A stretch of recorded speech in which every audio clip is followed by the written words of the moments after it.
Well, you're in Dad's Cafe, and today we are going to fix that strawberry burst shake. Strawberry burst shake.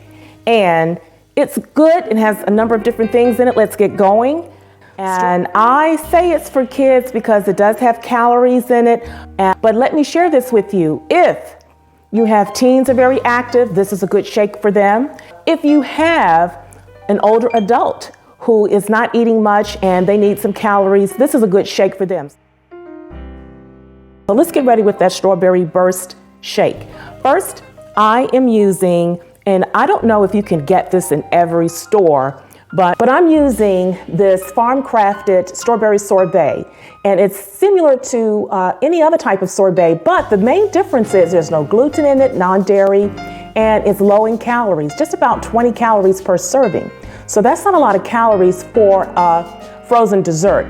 If you don't have this, then you can use an Italian ice or you can use just the regular sorbet, but it would be more calories.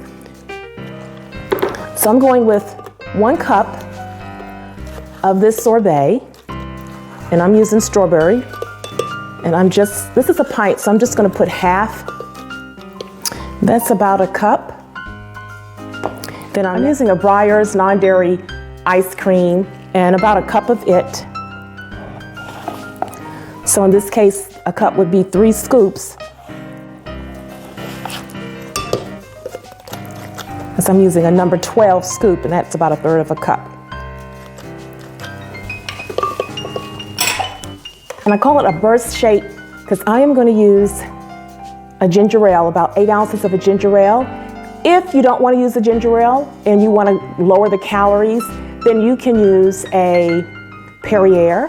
That's a good flavor. You could use any type of seltzer water or even club soda.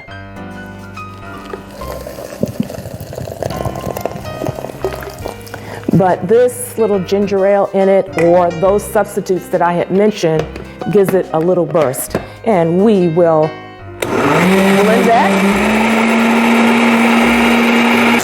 Add a little bit of ice. Put a little crushed ice in there. I'm gonna blend it. Enjoy, my friend. This is your strawberry burst shake. Well, thanks for watching today. And we post shows on Mondays and Wednesdays, and we want you to be a part of our community so that you can learn about ways to achieve good living. See you next show.